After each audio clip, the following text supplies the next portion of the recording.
반발 더 깊게 들어가는 뉴스 프레스룸입니다. 일본의 한 구청이 노인 1인 가구에 대해서 긴급 연락처, 또 유언장 보관 장소를 미리 등록해서 사후 신변 정리를 도와준다고 합니다. 우리나라도 세 집 중에 한 집은 1인 가구인데요. 남일 같지 않습니다. 프레스룸 지금 시작합니다. 윤석열 대통령이 5.18 광주민주화운동 기념식에 참석했습니다. 보수 정권 대통령으로서는 최초로 임을 위한 행진곡을 제창하기도 했는데요. 이 소식 잠시 후 전해드립니다. 윤석열 대통령이 한동훈 법무부 장관을 임명했습니다. 협치 포기라는 야권의 반발 속에 모레 있을 한덕수 국무총리 후보자 인준 표결에 관심이 쏠립니다. 양산 사저로 내려간 문재인 전 대통령의 근황이 SNS를 통해 공개됐습니다. 한편 윤 대통령이 퇴근 뒤에 반려견과 산책하는 모습이 화제가 됐는데 전현직 대통령 소식 함께 전해드립니다.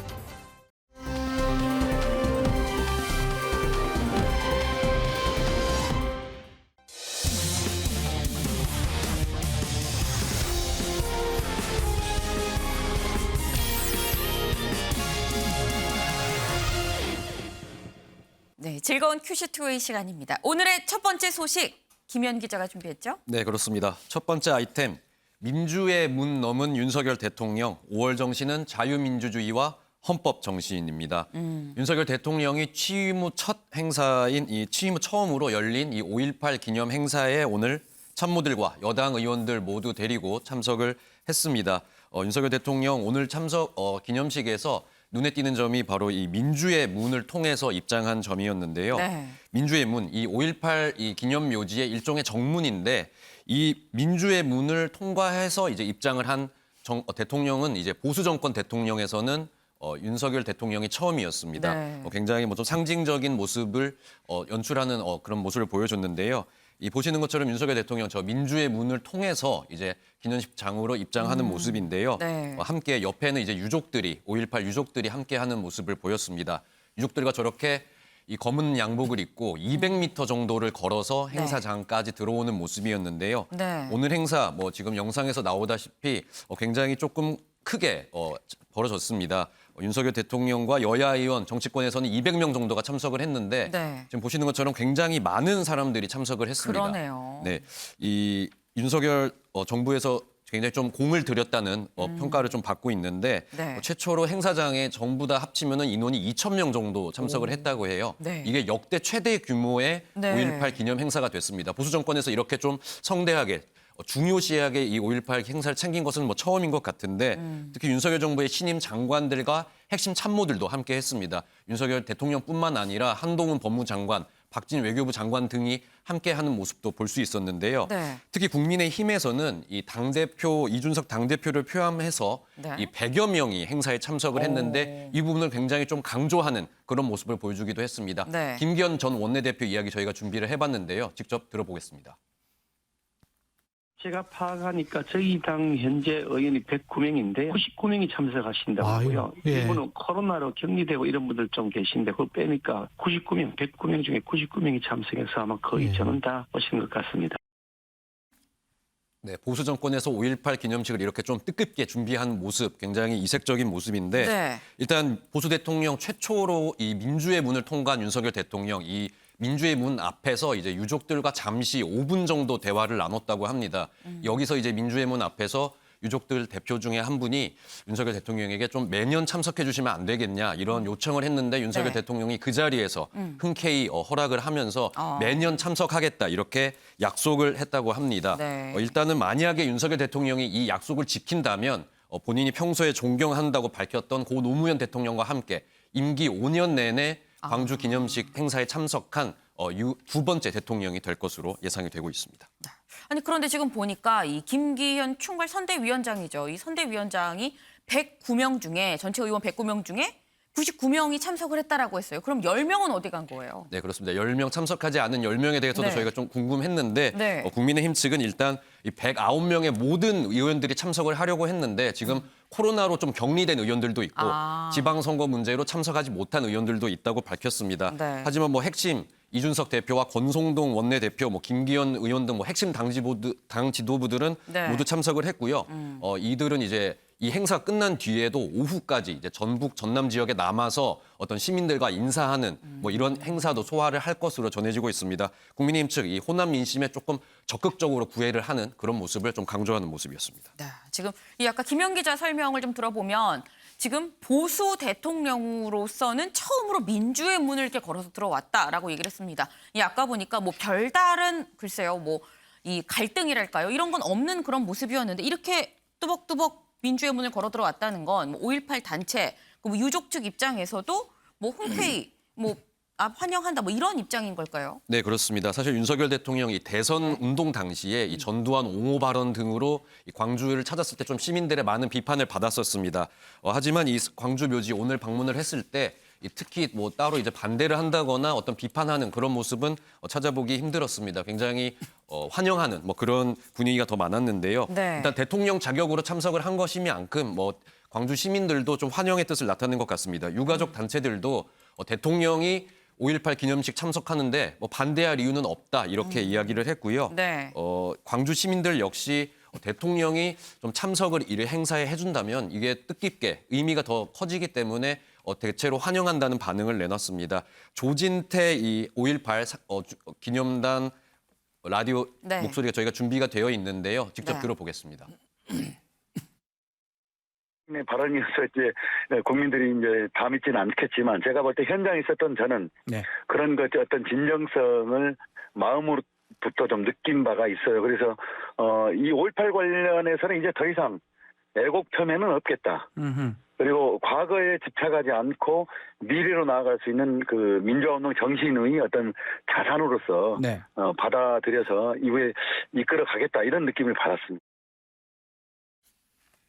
네, 조진태 5.18 기념재단 상임이사의 목소리였고요. 대체적으로 윤석열 대통령의 기념식 방문을 환영한다. 국민 통합에 도움이 될 것 같다. 이런 반응을 내놨습니다. 네.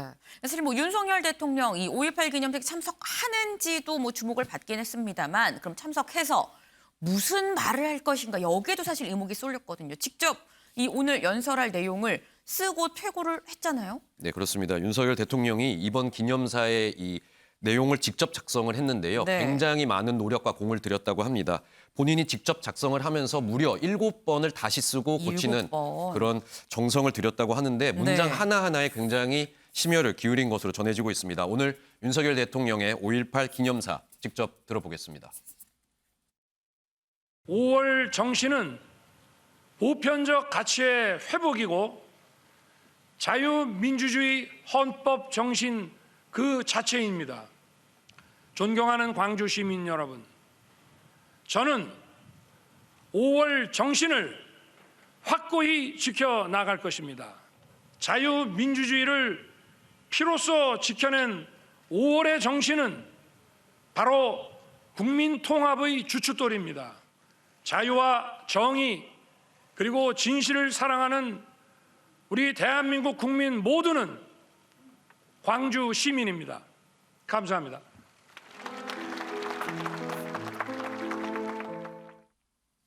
네, 윤석열 대통령이 이 기념사에 굉장히 많은 노력을 들인 것으로 알려지고 있는데 5월 정신은 헌법 중신이고 국민 통합의 주춧돌이다 이렇게 강조하는 모습을 보였습니다. 그런데 이 기념사를 두고 하나의 좀 해프닝이 있었는데요. 네. 이 기념사가 유출이 되는 사진으로 찍혀서 유출이 되는 해프닝이 있었습니다. 대통령 이 말 한마디가 굉장히 중요하고 큰 의미를 갖기 때문에 연설문 굉장히 보안이 생명인 이렇게 좀 중요시 되는 문서 중에 하나입니다. 네. 저희 기자들에게 미리 연설문이 배포가 되더라도 이 대통령의 연설이 끝난 뒤에 저희가 기사를 작성할 수 그렇죠. 있는 이 엠바고 반드시 걸리게 되고 이 대통령실에서도 이 부분을 굉장히 강조를 하는데요. 이 어제 같은 경우는 이 연설문이 저렇게 사진의 형태로 찍혀서 유포가 됐습니다. 누가 찍은 걸까요? 이게 대통령의 촉으로 좀 작성하고 있는 윤석열 대통령의 모습까지 찍힌 상황이거든요. 그렇죠. 이게 아무래도 대통령실에서 핵심 관계자가 아마 촬영을 네. 할 수밖에 없는 그런 상황으로 지금 추측이 되고 있습니다. 대통령 사진 아무나 찍을 수 없고 네. 휴대전화들, 대통령실의 직원들 모두 이 녹음과 촬영이 안 되는 이 보안 어플리케이션을 깔아야 되는데 그게 깔려지지 않은 핸드폰이 반입이 됐다는 저게 증거지 아니겠습니까? 그래서 네.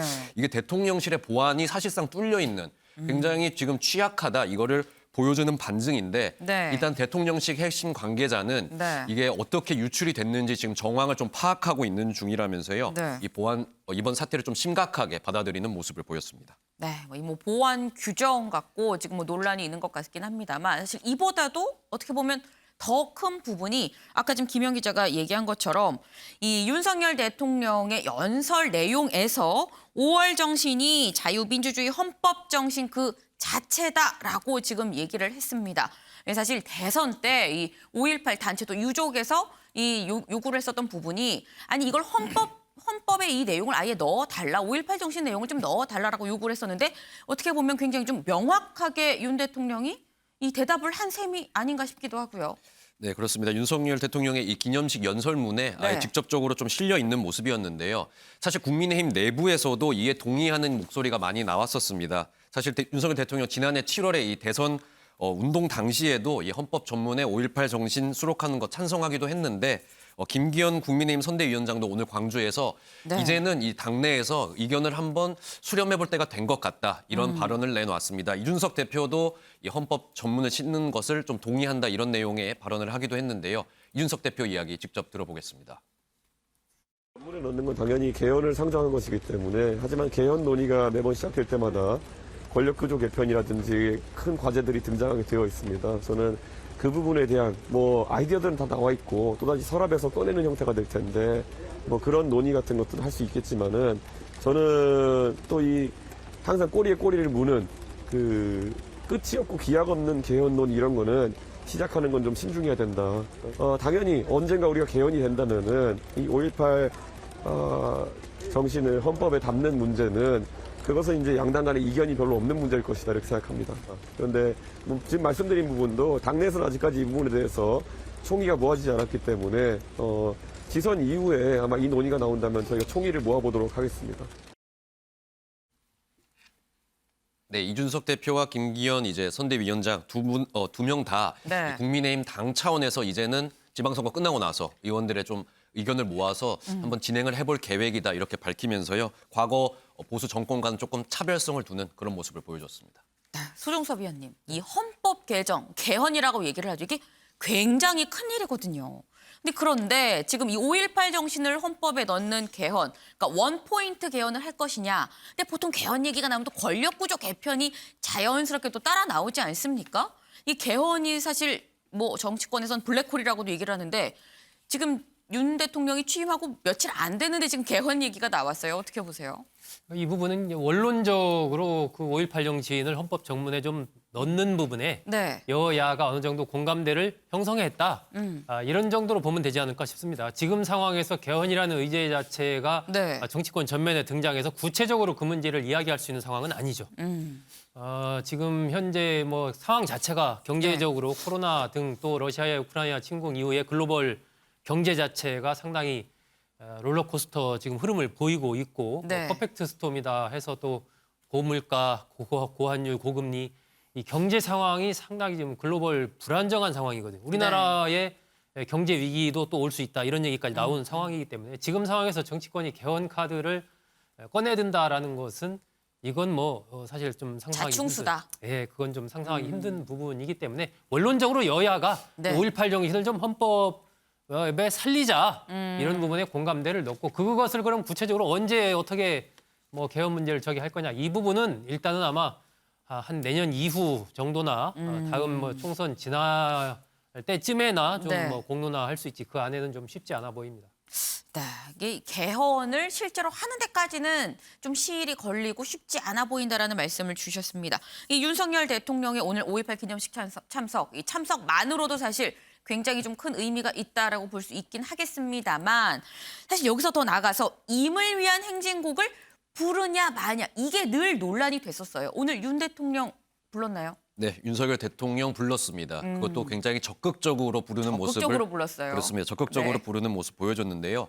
사실 이 말씀하신 것처럼 이 5.18 기념식에서 임을 위한 행진곡 이 노래를 부르냐 마냐로 항상 논란이 있어 왔습니다. 역대 대통령 모두 마찬가지였는데요. 네. 윤석열 대통령이 오늘 이 노래를 부르는 모습과 역대 대통령은 과연 좀 어떤 모습들을 보였는지 영상 보시고 이야기 이어가겠습니다.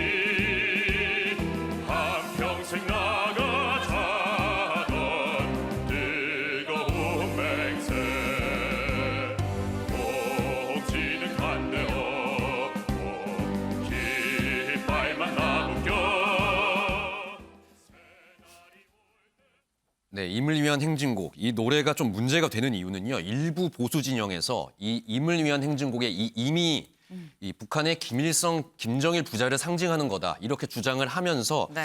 보수 진영을 의식할 수밖에 없는 보수 정권의 대통령들 이 노래 부르는 것을 사실 좀 꺼려해 왔습니다. 네. 앞서 보신 것처럼 MB 정부 때는 아예 식순에서 이 노래를 빼버렸고요. 박근혜 전 대통령의 경우에도 이 노래를 재창하는 것보다는 합창단의 합창으로 그리고 본인은 부르지 않는 모습을 좀 보여주기도 했습니다. 당시에도 뭐 입모양으로 잠깐 따라 불렀다 뭐 이러면서 당시 논란이 좀 크기도 했는데요. 네. 반면에 진보 정권에서는 굉장히 또 적극적으로 손을 흔들면서 노래를 부르고 하는 모습을 보여줬습니다. 이번에 윤석열 대통령 보수 정권의 대통령으로서는 처음으로 재창에 참여를 했고요. 앞서 보신 네. 것처럼 이 마스크를 써서 입모양을 저희가 좀 확인을 할 수는 아쉽네요. 없어서 좀 아쉬웠지만 네. 이 유족들과 함께 손을 맞잡고 노래를 부르는 모습을 보여줬습니다. 사실 윤석열 대통령뿐만 아니라 지금 보시는 것처럼 참석자 전원이 네. 함께 손을 흔들고 맞잡으면서 노래를 부르는 모습이었는데요. 이준석 대표나 뭐 다른 국민의힘 의원들도 굉장히 적극적으로 노래를 부르는 모습이었습니다. 특히 이준석 대표 같은 경우에는 노래를 부르고 뭐 네. 공연을 보다가 좀 눈물을 흘리는 눈물도 네, 좀 흘렸어요. 감격스러운 뭐 그런 기분이 있었나 봐요. 그래서 네. 이제 좀 눈물을 흘리는 모습이 포착이 돼서 또 화제가 되기도 했는데요. 이런 논란에 대해서 성일종 이 국민의힘 정책위원장 같은 경우에는 오늘 이제 임을 위한 행진곡 들을 거냐 이런 질문이 있었는데 더 이상 이거에 대해서 좀 논의를 하는 것은 이제 시대적으로 뒤처지는 일이다. 당연히 불러야 되고 뭐 문제될 것은 전혀 논란 자체가 시대의 착오적인 거다. 그렇습니다. 뭐 이렇게 이야기를 하면서요. 굉장히 좀 달라진 당내 분위기를 전했고 국민의힘 같은 경우에 오늘 열차를 타고 여기 광주로 이동을 했는데 네. 열차 안에서 악보와 이제 좀 가사를 의원들에게 미리 좀 배포를 하면서요. 미리 노래 좀 공부를 좀 해가는 그런 네. 모습을 보여서 또 눈길을 끌기도 했습니다. 그렇군요. 미리 악보를 보고 공부까지 해갔다고 합니다. 보니까 윤석열 대통령도 지금 굉장히 적극적으로 팔을 앞뒤로 이렇게 흔들어 가면서 노래를 부르는 모습이었습니다. 그런데 이 원래 5.18 기념식이 민주당의 어떻게 보면은 이 선점 이슈였는데 그런데 이수아 기자, 네. 이번에는 좀 여당 이슈가 돼버린 것 같아요. 네, 민주당 분위기가 어떨까요? 네, 전체적으로 환영의 메시지는 냈는데요. 말에 확실히 뼈는 있었습니다. 먼저 이재명 총괄 선대위장 얘기부터 듣고 오시죠. 국민의힘이 그 광주 학살 세력 후예지 않습니까? 민정당 군사정권의 후예들인데 그 후에도 보면 국민의힘이 광주에 안 가거나 뭐 가더라도 임을 위한 행진곡 재창을 거부하고 모욕을 했죠. 자신들이 가해하고 또 피해자들을 위로하고 기억하는 장소에 가서 또 다시 모욕하고 이런 일들이 많았는데 이번에 참석한다니까 다행스럽게 생각하고 그것도 많은 의원들 함께 한다니까요. 또 임을 위한 행진곡 재창하냐 마냐 가지고 다투지 않고 진정으로 반성하고 또 위로해 주시고 또 진상규명에도 협조해 주시면 좋을 것 같습니다. 네, 여기에 더해서 박홍근 민주당 원내대표는요. 5.18 기념식에 대거 참석한다고 하니 참 오래 걸리기는 했지만 일단 환영한다라면서도 이 윤 대통령 후보 시절 5.18 정신을 헌법에 담겠다는 약속을 했는데 네. 이 표심 잡기용 헐리우드 액션이어서는 안 된다면서 이 관련 특위 구성을 압박하기도 했습니다. 윤영걸 대표님, 민주당 뭐 환영한다고는 얘기하지만 이수아 기자 말대로 좀 뼈가 있습니다. 민주당 입장에선 좀 마음이 복잡할 것 같기도 하고요. 네, 뭐 그동안에 호남 쪽이 민주당의 텃밭이다시피 했는데 네. 아무래도 이번에 국민의힘이 적극적으로 이렇게 화해 모두 통합에서 나서니까 뭐 상당히 뭐 당황할 수도 있죠. 하지만은 저는 2022년 5월 18일 5.18 난 지 42년째 되는 날이거든요. 네. 오늘이 진짜 지역주의를 떠나서 온 국민이 좀 하나 되는 새 출발점이라고 저는 생각합니다. 제가 그 80년도 5월 18일 날 그 5.18 일어날 때 군대에 있었거든요. 그 사흘 후가 초파일이었어요. 네. 초파일 때 생각하기를 그때 생각납니다. 보초 쓰면서 부처님도 무심하지. 초파일 3일 앞두고 이런 그 우리 국민이 많이 우리 군인한테 우리 국민이 이렇게 많이 죽은 사고가 일어났나. 굉장히 가슴이 아팠거든요. 그리고 나서 언론사 들어왔는데도 5.18에 대해서 누구도 얘기를 안 했습니다. 아무도 언론사에 금기사항이 있어요. 5.18에 대해서 얘기하는 게. 그만큼 어떻게 보면은 가해자, 피해자 이렇게 나뉘어서 하다 보니까 그 피해자의 아픔이 그동안에 계속 누적이 된 거예요. 거기에는 국민의힘 보수 쪽의 책임도 크죠. 적극적으로 좀 손을 잡아주고 네. 해야 되는데 틈만 나면 좀 막말이라든지 상처를 자꾸 후비는 말을 했잖아요. 네. 그래서 저는 오늘의 원년이 되다. 여권이 국회의원 100여 명이 총 출동하고 대통령이 7번 퇴고해서 원고를 쓰고 통합을 강조한 얘기를 하고 또 재창을 했다는 거. 이무리한 행진곡 박근혜 전 대통령 때는요. 여야 대표가 청와대 가서 그 노래 좀 재창하게 해달라고 그랬는데도 말을 안 들어줬어요. 그때 보훈처장이 노 했거든요. 네. 그게 뭐 별겁니까 그게? 이미 임을 위한 행진곡이 이미 김일성이나 김정은이 아니고 그때 광주 5.18 때 윤상원 열사가 돌아가셨는데 네. 그분 영혼 결혼식을 했습니다. 그때 이제 백기환 씨가 그 장편 소설을 옥중에서 장편 시를 쓴 거를 네네. 소설가 황석영 씨가 그거를 좀 수정해가지고 한국에 그 광주에 있던 사람이 곡도 붙여가지고 노래를 만든 거거든요. 그 정도 재창 갖고 뭐 이렇게 오랫동안 이렇게 끌었냔 말이에요. 그래서 저는 오늘 대통령이 이렇게 통합, 화해, 하나가 되는 이런 중요한 날에 앞으로 민주당이나 국민의힘 할 거 없이 더 좀 국민의 아픔을 치유하고 하나가 되는 나라. 이제 지역주의는 오늘로 저는 끝났으면 이렇게 합니다. 네, 오늘이 지역주의가 끝나는 통합의 원년이면 좋겠다라는 말씀을 주셨습니다. 지금 오늘같이 여야가 좀 하나가 되는 그런 상황인데 이게 사실 당정 차원으로도 좀 짚어볼 수가 있을 것 같아요. 이수아 기자. 네. 지금 보면 윤석열 대통령이 국민의힘 의원들한테도 가능하면 다 참석해라 이렇게 얘기를 했거든요. 근데 오늘 요청만 한 게 아니라 광주까지 같이 움직였잖아요. 네, 보통 전용 헬기 타고 가는 경우가 대통령은 많은데 보통 그렇죠. 예, 그런데요. 국민의힘 KTX 전용 특별 열차가 오늘 운영됐거든요. 네. 여기에 윤 대통령이 같이 탔습니다. 그래서 사무실까지는 이 대통령실 참모진 그리고 장관들이 탔고 그 뒤로 국민의힘 의원들이 쭉 탄 것으로 전해지고 있는데 저 모습인 것 같아요. 네, 그렇죠? 맞습니다. 그래서 윤 대통령이 저렇게 올라타고 이 네. 기차가 출발하자마자 칸을 돌아다니면서 인사와 덕담을 나누는 모습이 연출됐다고 하고요. 네. 그리고 같이 했던 의원들 중에 이현승 의원 생일이었다고 해요. 그래서 네. 관련해서 축하 덕담이 오가기도 했다고 합니다. 또 이 당내 전북 출신인 모 의원이 광주를 찾아줘서 참 감사하다라는 인사를 했다고도 하고요. 또 이게 오전 7시 40분 열차였거든요. 네. 이 조찬을 같이 하는 자리가 있었는데 이 자리에서 저희가 좀 재밌을 만한 얘기가 있었다고 합니다. 다름 아닌 경기지사 선거에 출마했던 강용석 후보와 윤 대통령이 전화를 했다, 통화를 진실 했다. 공방이 있었어요. 예, 거기에 대해서 근데 윤 대통령 그리고 용화대, 이른바 용화대의 입장이 아직 나오지 않았잖아요. 네. 여기에 대해서 윤 대통령이 답변을 했다는 건데요. 이 사법연수원 동기이기는 하지만 교류는 없었다라면서 최근에도 전혀 통화한 적도 없는데 여러 얘기가 나와서 참 당황스럽다라는 취지로 답변했다고 합니다. 네, 사실 이 대통령실 입장으로 통화한 적이 없다 정도는 나왔습니다만 윤 대통령이 직접 뭐라고 얘기했는지는 이번이 처음 나온 게 아닌가 싶습니다. 이 윤석열 대통령 지금 통합 행보에 굉장히 좀 뚜벅뚜벅 큰 걸음하고 있는 것 같다라는 생각이 드는데 근데 그렇다고 한다면 이제 며칠 안 남았습니다. 이제 곧 노무현 전 대통령 13주기거든요.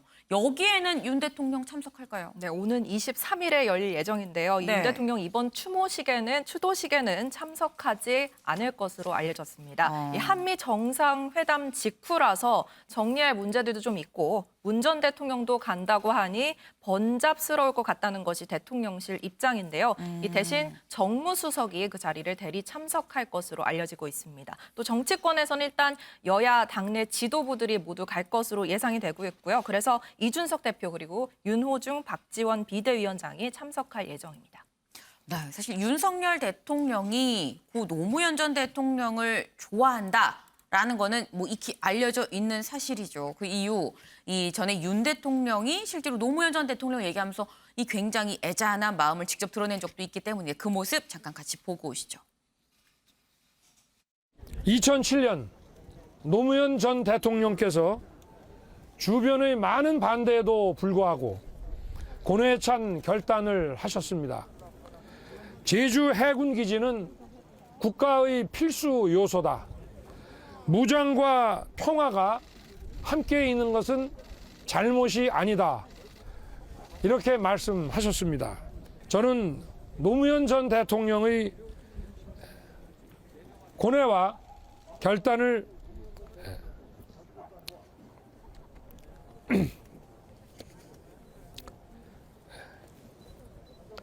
가슴에 새깁니다.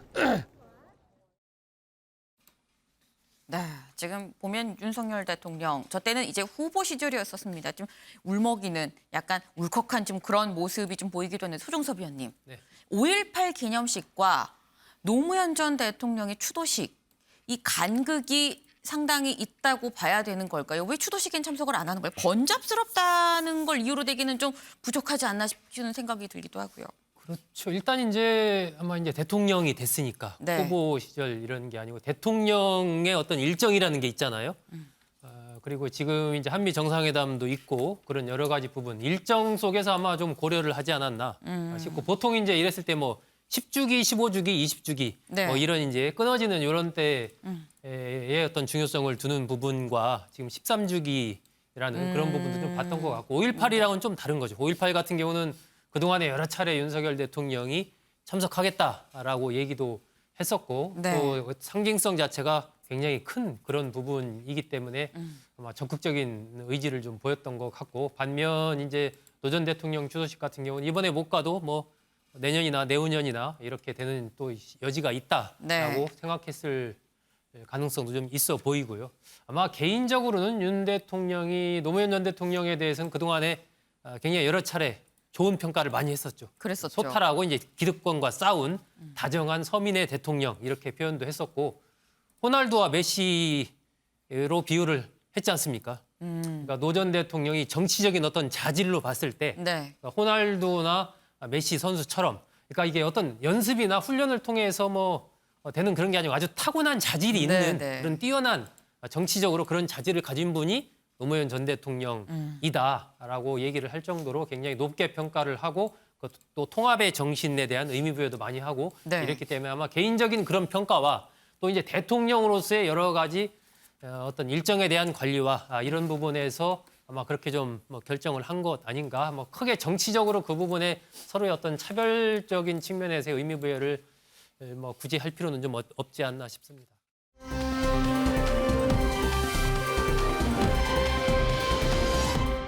다음 아이템은 유호정 기자가 준비했네요. 네, 제가 준비한 두 번째 아이템.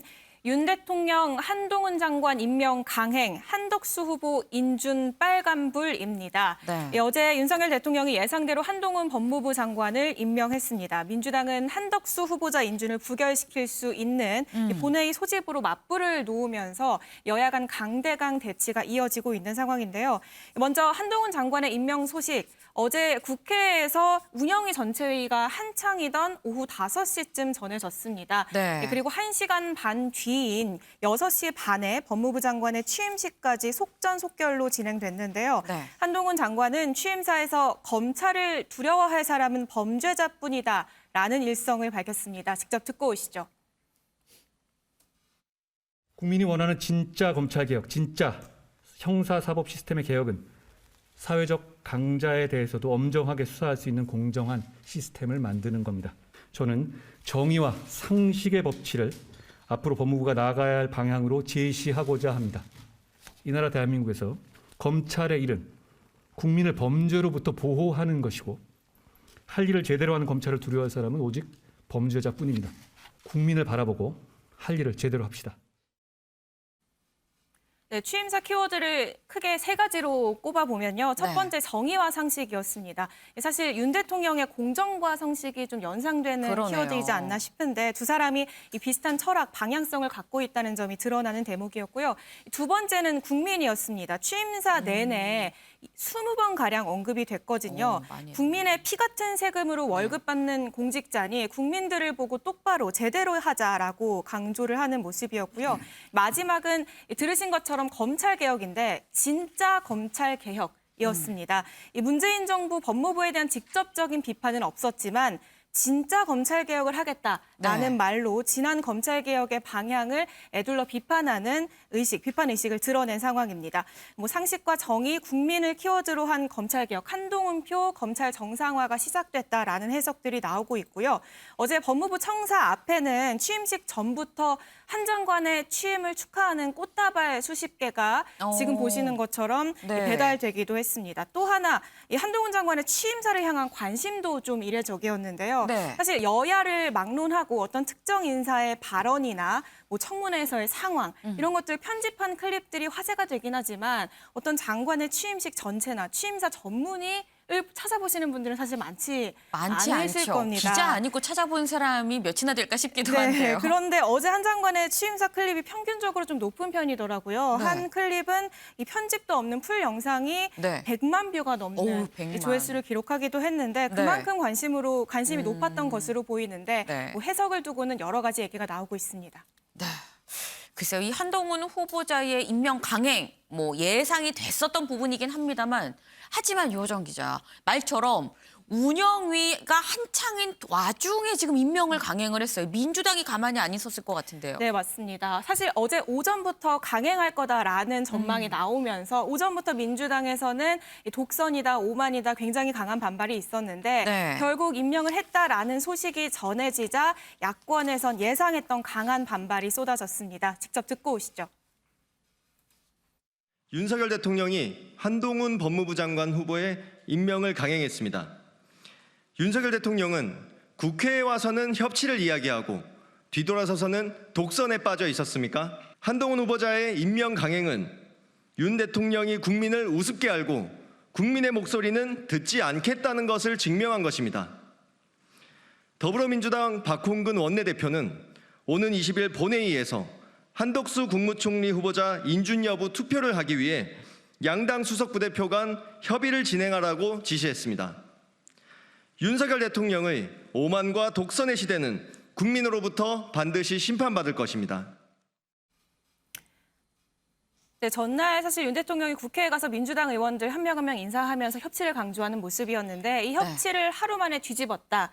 오만과 독선이다. 돌아올 수 없는 강을 건넜다. 앞으로 협치를 요구하지 말라 이런 격앙된 반응이 쏟아졌고요. 네. 국민의힘은 더 이상 국정 운영의 발목을 잡혀선 안 된다라는 대통령의 강한 의지 표현이라고 평가를 했지만 네. 민주당에서는 해임 건의안을 검토할 수 있다라면서 해임 건의안 가능성까지 거론이 됐습니다.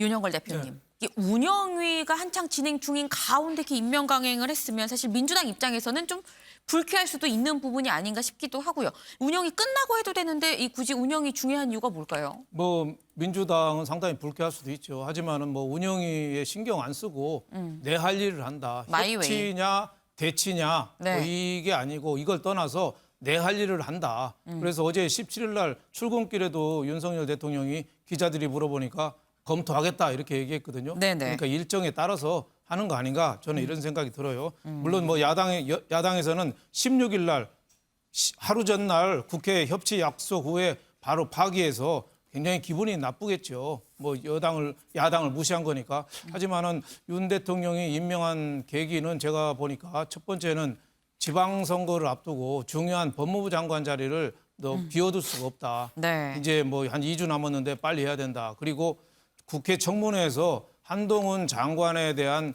뚜렷하게 뭐가 나온 게 없지 않느냐. 오히려 그 청문회에서 이모 교수를 이모라고 생각했잖아요. 그리고 또 하나는 한국 3M을 또 한 장관 딸이라고 하고 이렇게 좀 뭐가 기억나는 게 없을 정도로 나온 게 없거든요. 그러니까 청문회에서 나온 게 없는데 왜 끄냐. 그리고 또 하나는 야당에서 소통령이니 왕장관이니 하는데 그거는 앞으로 미래를 예단한 거지 여태까지는 그동안에 좌천만 4번 당한 사람인데 소통령 왕장관이라는 건 미래형 아니냐. 과거형이나 현재 진행형은 아니지 않느냐. 뭐 이런 생각에서 임명을 단행한 걸로 이렇게 보는데 아무래도 한 장관이 이제는 좋으나 싫으나 본인이 정치의 한가운데 선 법무부 장관의 정치화의 가운데 서서 앞으로 상당히 여러 가지 그동안에 지난 문재인 정권 때 수사하다가 중단된 게 많거든요. 네. 그 수사를 재개하면은 이제는 정치 보복이라고 할 테고 안 하면은 또 안 한다고 할 테고 네. 이래저래 정치적인 논란이 중심에 섰다 이렇게 볼 수 있겠습니다. 네. 지금까지의 논란보다 앞으로의 논란을 헤쳐가는 게 더 중요해 보인다라는 말씀이신 것 같습니다. 지금 뭐 여야는 지금 한동훈 장관 임명 때문에 지금 전국이 급랭됐다라고 말은 합니다만 어쨌거나 임명이 지금 된 상황입니다. 어제 저희가 이 방송에서 전해드린 게 아마도 한동훈 장관 임명이 된다면 뭐 검수완박 위헌 소송 제기하고 검찰 인사도 하고 또 합수단 재출범시킬 거다라고 얘기를 했었는데 이호정 기자, 정말 그중에 하나 이 합수단이 바로 어제 취임했는데 오늘 부활했어요. 네, 맞습니다. 어제 취임사와 동시에 네. 이 즉시 부활시키겠다라고 직접 밝히기도 했는데요. 어제 취임사 내용 직접 듣고 오시죠. 첫 번째 법무장관으로 일하게 돼서 저는 기쁩니다. 서민을 울리는 경제범죄 실태에 대해서 시급히 점검하고 발빠르게 대처해야 합니다. 저는 오늘 즉시 증권범죄 합동수사단을 다시 출범시키는 것으로 그 첫 발을 떼겠습니다. 네, 즉시 출범시키겠다 이 말이 나온 지 하루 만인 오늘 바로 남부지검의 합수단이 출범이 됐습니다. 네. 금융증권범죄 합동수사단, 여의도 저승사자라고 불렸는데 말 그대로 금융과 증권과 관련한 대형 범죄를 전담하는 수사팀이었습니다. 이 범죄 특징이 개미들, 일반 서민들, 국민들의 피해가 막대한 반면 수사와 처벌이 쉽지 않다. 라는 특징이 있었거든요. 그런데 네. 추미애 전 장관 취임 직후 검찰의 직접 수사 부서가 축소되면서 해체된 부서인데 네. 이번에 이 취임과 함께 바로 복귀시킨 건 이 지난 정권에서 축소된 검찰의 수사권을 복귀하겠다, 다시 원상복귀 해놓겠다라는 뜻의 첫 단추로 풀이가 되고 있습니다. 오늘 또 검찰 간부 인사도 단행될 것으로 보이는데요. 네. 어떤 인사가 배치될지도 주목이 쏠리고 있습니다. 네. 지금 이 한동훈 장관 취임하자마자 이 폐지가 됐었던 합수단을 다시 부활시키는 걸 보면은 굉장히 좀 세게 이 드라이브를 걸고 개혁을 좀 해나가지 않을까라는 생각이 드는 대목인데, 뭐 한동훈 장관이 임명되는 건 사실 굉장히 확실시 됐었던 그런 상황입니다. 그런데 이게 지금 시기상 한덕수 총리 후보자의 국회 인준이랑 맞물려 있거든요. 이렇게 되면 한덕수 후보자는 불똥이 좀 튀는 입장인 거 아닌가라는 생각이 들어요. 네, 어제 저녁에 여야가 이 한덕수 총리 후보자 인준안 표결을 합의를 했습니다. 네. 이 한동훈 임명 직후에 합의된 사항인데요. 모레 20일 본회의가 열리는데 일단 민주당은 의원총회 열고 당론을 결정하겠다라는 입장이지만 사실상의 입장이 조금 전해지고 있죠. 윤 대통령이 돌아올 수 없는 강을 건넜다. 뭐 앞으로 협치를 요구하지 말라라는 입장으로 봤을 때 사실상 민주당은 부결시키겠다라는 당론이 채택될 것으로 예상이 되고 있는 상황인데 네. 의석수 절반이 넘는 167석의 민주당이 부결로 당론을 정한다면 네. 이 한덕수 후보자 낙마가 불가피한 상황입니다. 결국에 인준안 처리 여부가 이번 전국에 좀 분수령이 될 거다라는 해석들 나오고 있습니다. 소종섭 위원님, 네. 지금 보면 한동훈 장관 임명 강행 직후에 20일 날 본회의를 열겠다고 여야가 합의를 했습니다. 야당이 20일 본회의 열자라고 오케이를 한 상황인 건데, 그렇다면 본회의를 열어서 표결로 한덕수 후보자를 떨어뜨리겠다라는 생각인 걸까요? 저는 민주당이 그런 선택을 하기가 좀 쉽지는 않을 것이라고 생각합니다. 그러니까 이제 정치적인 측면에서 봤을 때 네. 윤석열 정부가 출범하는 이런 부분에서 일종의 이제 뭐 좀 길들이기라고 할까, 이런 측면에서의 그런 측면에서만 자꾸 보면은 한덕수 이 국무총리 후보자 부분에 대해서 좀 부결을 시키거나 그럴 수도 있겠지만 네. 지금 현재 국가적인 상황, 그리고 글로벌 어떤 이 경제 상황, 또 여러 가지 국제적인 정세의 흐름, 네. 이런 것들이 사실 굉장히 급박하게 지금 돌아가고 있고 네. 이것이 이제 위기 국면으로 가고 있는 이러한 부분에 공감대가 또 있거든요. 그렇기 때문에 오늘 이제 문희상 전 국회의장이 인준을 해주고 그거에 대해서 좀 책임을 질 수 있게 해야 된다, 이런 얘기를 했는데 저는 그런 의견에 동감을 하는 편입니다. 민주당이 이 문제를 자꾸 이제 정치적으로만 해석하지 말고 좀 더 국가적인 차원에서 제1야당으로서의 책임 있는 모습을 보여주는 것, 네. 그것이 지방선거나 향후의 민주당의 미래와 관련해서도 오히려 그게 더 좋다. 지금 뭐 여기서 이 한덕수 후보자 부분을 부결시켜서 그냥 낙마시킨다고 하더라도 그것이 저는 지방선거에도 별 도움이 안 되고 향후의 민주당의 미래와 관련해서도 큰 도움이 안 될 것이다. 이렇게 좀 생각을 하기 때문에 민주당 의원들이 의원총회에서 조금 더 어떤 뭐 경론을 벌이고 하더라도 그 속에서 좀 더 전향적인 쪽으로 방향을 잡는 것이 더 좋지 않나, 이런 생각을 갖습니다. 이것을 너무 정치적으로만 보면 안 되고 좀 더 국가적인 큰 틀에서 이 한덕수 후보자 부분에 대한 인준 문제를 바라봐야 된다, 이 말씀 드리고 싶습니다.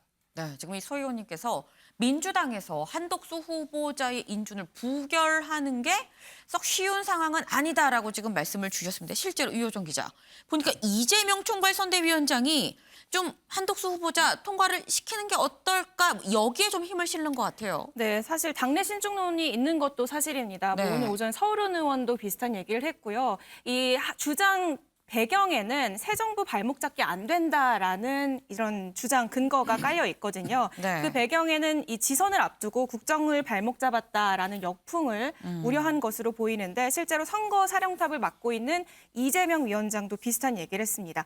개인적으로는 정부 출범 초기이니 기회를 열어주는 것도 고려해야 한다라면서 인준에 찬성해야 한다라는 가능성을 열어두는 인터뷰를 한 상황입니다. 네, 사실 이쯤 되면 굉장히 지금 궁금해지는 사람이 있습니다. 정호영 후보자. 정호영 후보자는 아직 뭐 임명 여부가 결정이 안 된 상황입니다.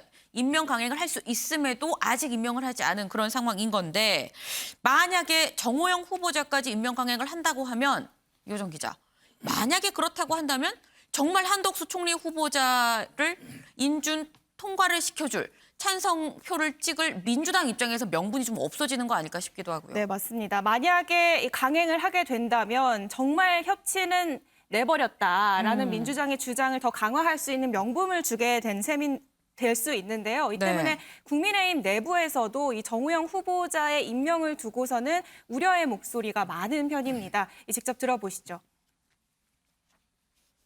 오 후보께서 인사를 했다면은 이렇게 정호영 보건복지부 장관을 임명하셨을지. 대통령께서는 그분과 친분이 있다고 알려져 있기 때문에 제가 못 보는 그분의 어떤 열정이나 능력이나 이런 거를 보고 계실지도 몰라요. 그렇기 때문에라도 저희는 조용히 지켜봐야 될 시점이다, 이렇게 생각을 하고요. 저 같으면 그분을 선택하지 않았을 것 같다.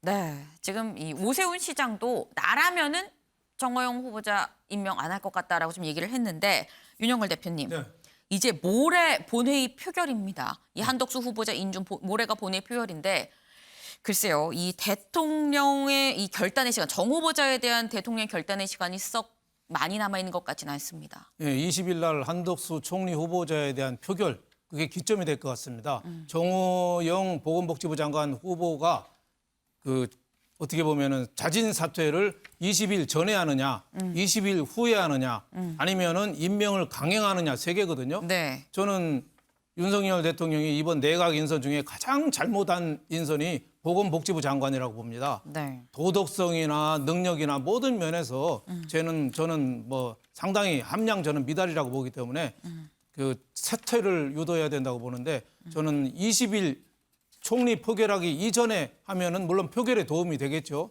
하지만은 모양은 표결 이후에 총리가 표결 통과하고 그 다음에 모든 건 결자 해지 차원에서 자진 사퇴하기로 했다, 이렇게 모양을 갖추는 쪽으로 좀 가지 않겠느냐, 저는 이렇게 봅니다. 민주당은 저는 한덕수 총리에 대한 표결을 반대하기는 좀 어려울 걸로 봅니다. 왜?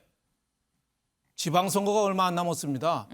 이제 2주도 안 남았는데 지방선거에서 새로운 정부가 들어섰는데 총리도 임명을 안 해줘?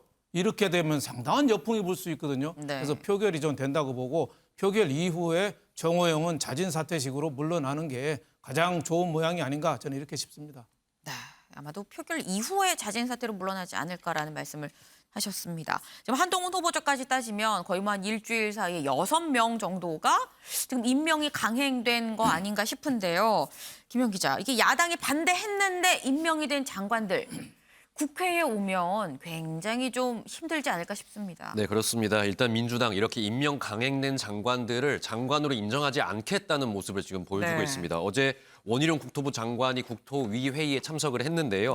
민주당 여기서 장관 인사 받지 않겠다면서 원희룡 장관이 인사를 하고 있는데 모두 퇴장해버리면서 국토위가 파행을 맞는 모습을 보였습니다. 저희가 이 파행 모습 영상으로 준비해봤는데요. 직접 확인해 보시겠습니다. 올 13일 임명되신 할 일이 많다고 생각합니다. 앞으로 위원님들의 고견과 결국 청문회 당일만 잘 모면하면 장관으로 임명될 것이라는 우려는 현실이 되었으며 정치적으로는 광폭 행보를 보이며 지방선거에 노골적으로 개입했습니다. 사실과 다른 이런 일방적인 주장을 하면서 소위 우리 윤석열 정부의 출범을 방해하고 발목 잡게 하는 이 구태에 대해서 국토교통부 장관으로 임명받은 원희룡입니다. 청문회 과정에서 의원님들께서 주신 고견들을 가슴에 새기고 네, 원희룡 장관이 저렇게 인사를 하고 있는데 민주당 의원들 우리 장관 아니라면서 인사를 받지 않고 퇴장을 하는 모습을 보였습니다. 네. 실제 이 조응천 이 야당 간사 같은 경우에 이 추경안 심사 우리 굉장히 성실하게 할 텐데 대신 이 추경안 설명은 차관이 하라고 했습니다. 실제 그 뒤에 설명 차관한테 받았고요.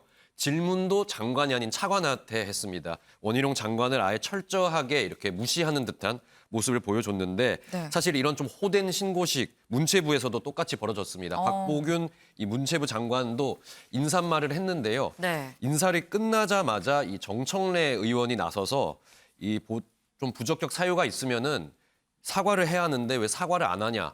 지금 국회 무시하는 거냐? 이게 의회주의냐? 이렇게 굉장히 질타하는 모습을 보여줬습니다. 그러면서 사과 한마디 안 하는 그렇게 옹졸해서야 장관 제대로 하겠냐? 이렇게 굉장히 좀 강하게 질타를 했는데 박보균 장관 질타의 말들 다시 한번 좀 가슴에 새겨 듣고 앞으로 좀 잘해서 정책으로 좀 행동으로 보여드리겠다면서 이제 사과를 이제 급급하게 하는 모습을 보여주기도 했습니다.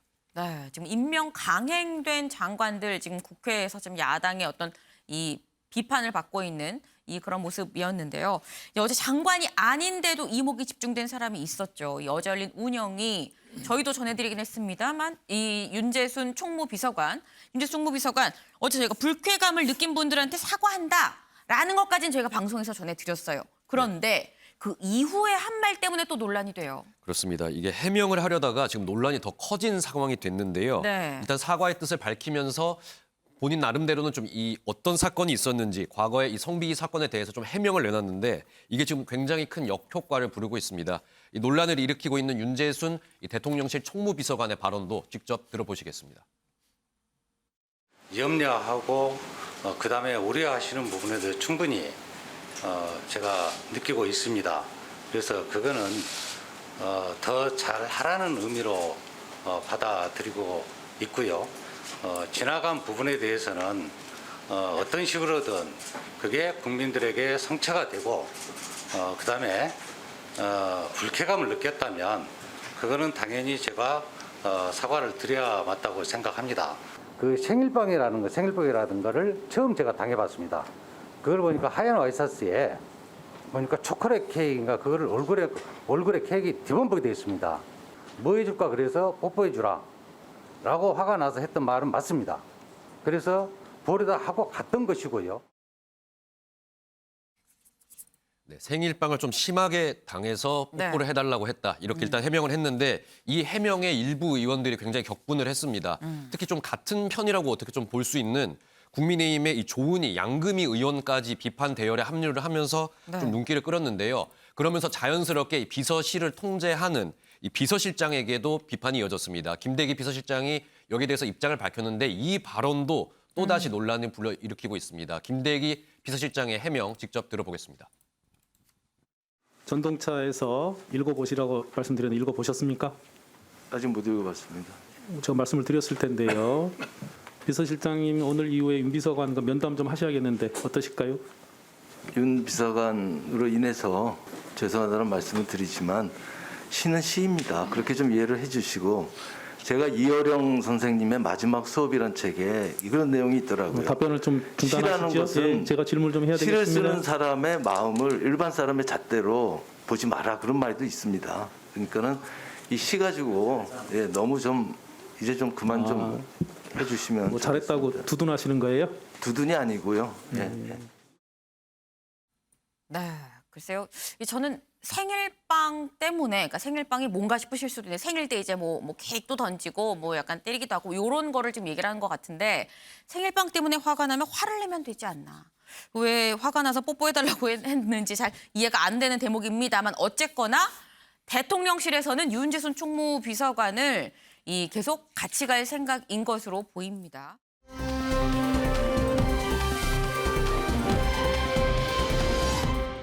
이 다음 아이템은 이수아 기자가 준비했죠. 네, 마지막 아이템 제목은요. 이 맨발의 슬리퍼 문 그리고 애착 패딩 윤입니다. 이 전현직 대통령 소식인데요.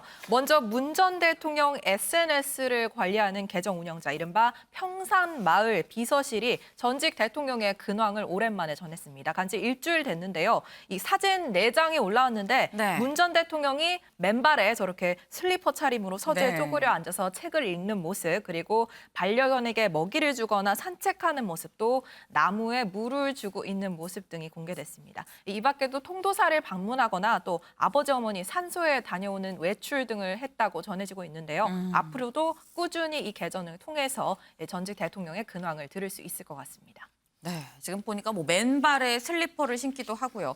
염색하지 않은 머리도 좀 눈에 띄고 현상 이 자연인으로 돌아간 것 같은 그런 문재인 전 대통령의 모습입니다. 좀 편안해 보이는 모습인데 근데 저 사진이 올라오기 불과 하루 전날에는 문 대통령이 SNS에 뭐 소음 확성기에 뭐 반지성 뭐 이런 얘기를 하지 않았었어요. 네, 양산 사저로 문 대통령이 간 뒤에 앞에서 시위가 이어지고 있는데요. 이 시위의 수준에 좀 논란이 되고 있습니다. 네. 확성기나 스피커를 설치한 차량을 정차시키고 종일 전직 대통령을 비난하거나 아니면 박정희 전 대통령이 낭독하는 국민교육 헌장을 반복해서 트는 시위가 일어나고 있어 민주당에서는 이를 아예 금지시키자라는 법안까지 발의된 상황인데요. 네. 이를 두고 문 전 대통령 지난 15일에 반지성이 작은 시골 마을의 평화로운 일요일과 자유를 깨고 있다라고 비판을 했는데요. 여기서 반지성이라는 표현을 두고 이게 또 논란이 됐습니다. 네. 지난 10일에 윤 대통령 취임사에서도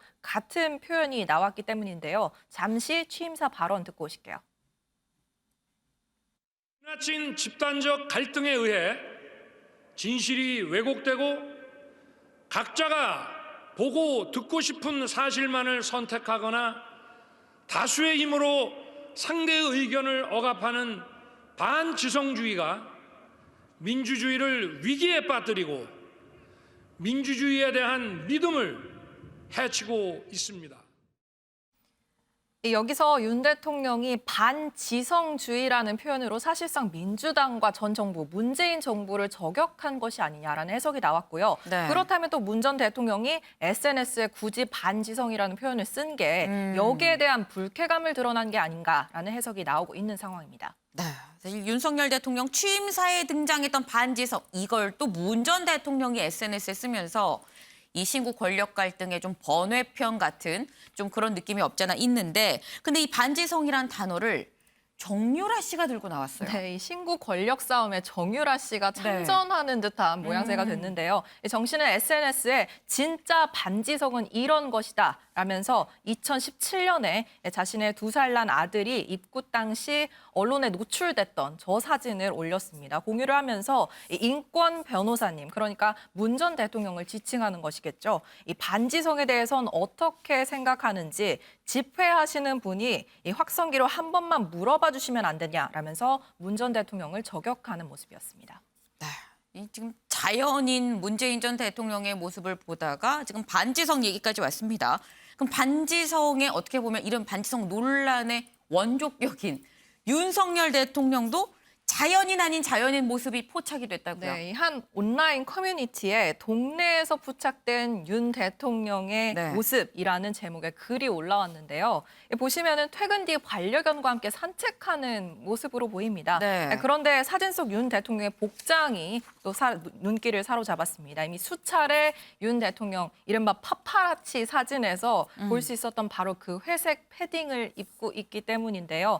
몇 개 사례를 전해드리면은 이 지난 2020년 4월에 검찰총장 시절에 선거날에도 바로 저 패딩을 입고 투표소를 찾았고요. 추미애 전 장관과 갈등으로 직무 정지된 상황에서 찍힌 사진에도 같은 패딩을 입었습니다. 또 한 차례 사퇴하고 김건희 여사 사무실을 찾았을 때 그때도 이 같은 패딩 입고 있었거든요. 네. 그래서 누리꾼들 사이에서는 이쯤 되면은 저건 애착 패딩이다. 특별한 감정이 있는 거다. 교복 아니냐. 네. 우리 옆집 아저씨도 비슷한 옷 입고 있었던 것 같다라는 반응이 나오고 있고요. 실제 윤 대통령 직접 이 옷에 대해서 언급한 적도 있는데 한 예능 프로그램에서 우리 같이 뚱뚱한 사람은 사이즈만 맞으면 같은 옷을 계속 다른 색상으로 바꿔 입는다라고 변명 아닌 변명을 내놓기도 했습니다.